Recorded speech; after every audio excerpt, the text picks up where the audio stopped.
So who could expect it, Great Talon got changed yet again. Here's a little bit of an updated guide for the patch on October 27th for Great Talon. So first and foremost, Great Talon's base regen was increased from 2 to 2.5, which is really good. His gun spirit scaling increased from 0.1 to 0.13. His move speed now scales with spirit power again, so it's in your best interest to start building spirit Talon again. Then rain of arrows strafe speed with stamina increased by 30%. So because of these changes, we're going back to a spirit focused Great Talon building specifically for our move speed, and this is one of the builds you should be following. Now there's a couple builds I've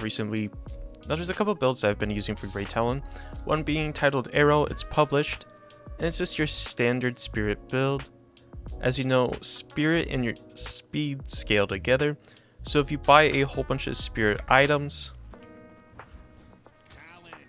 just slap on whatever, and let's buy boots, your movement speed becomes insanely fast, so it's easy to run down people. Again, it's called Arrow, and you're prioritizing spirit. If you're trying to do the weapon damage build, I have Duck on Quack, which is the standard build that I showed in my last video on Great Talon. Honestly, I should probably add a long shot, but you get the gist of what to do.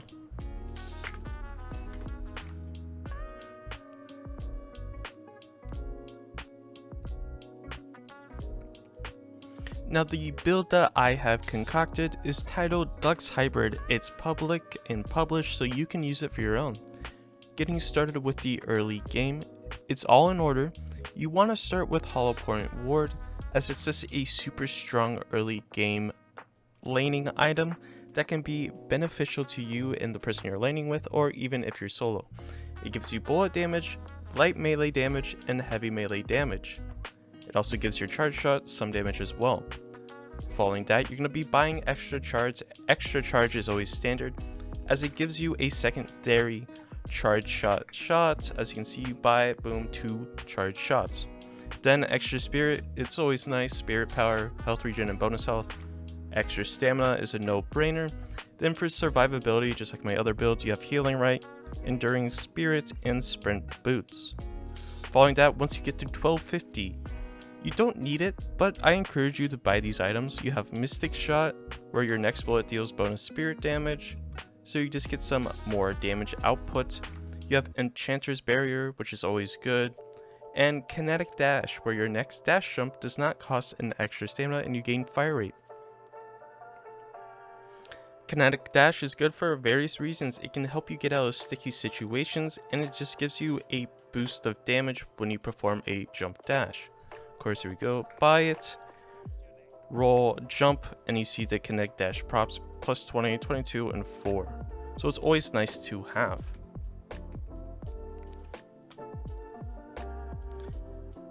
Now, following that, we're going to be buying long range. Of course, if you don't remember, a few patches ago, they changed to where the spread of the shot is a little wider, so long range can help you tighten up your shot actually. Then of course, after buying long range, we go straight into sharpshooter to get that ammo and that bullet shield health, and of course you deal additional weapon damage when beyond a minimum distance. 15 meters is the minimum distance, and you get plus 70% weapon damage, which is amazing for Great Talon. Then we're going into burst fire. So while you're continuously shooting, burst fire ramps up, and then of course you get the slide distance and bonus health as well. Now bullet reset shredder is really good, because Great Talon, he's not doing that much weapon damage because of the change with the spirit power. So when you buy this, it just allows you to do more damage because they get the debuff, and you just do a lot more damage now. Following that, of course, we have superior stamina. It's always a no-brainer buy, especially for Great Talon, now that he has 4. And it's 3 extra stamina, so you get 7 now instead of the 6. Improves cooldown is always good. Reduces the cooldown of your abilities and items, so no-brainer. Then lastly, we're going into Swift Striker, because it's the minus 5% bullet resist. We want to build this last and get all the other items, so we're not sacrificing our HP early on.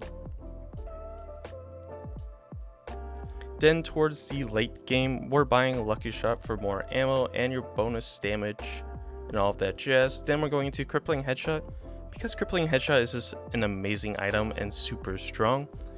The headshots reduce target's bullet and spirit resist, and it's just a no-brainer to have. Then we get Boundless Spirit, which is really good. We buy Boundless Spirit again because of the bullet changes to the spirit power. And again, you get the health regen, the weapon damage, and the sprint speed, which we lack now.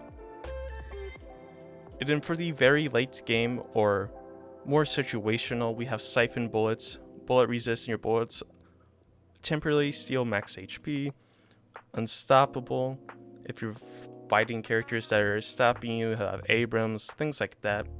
Frenzy is always good. While you are below 50% HP, you gain stat bonuses, fire rate, and bullet resist. Silencer is a no-brainer, especially with the rain of arrows. You get widespread silence. Metal Skin if you're fighting a haze or a wraith, something like that. Mystic Reverb can always be good. You can slap that on your 1 and make a more hybrid build. Then for situational, we have debuff reduce if you're playing against a Bebop or an Furnace. Then we have reactive barrier again. You could put this at the 1250s, but it's up to you if you want to buy this in lane or not. Return Fire is also a really great buy if you're fighting like a Vindicta, a Haze, Wraith, things like that. Veil Walker is also really good, so you get a little more sprint in the Invis.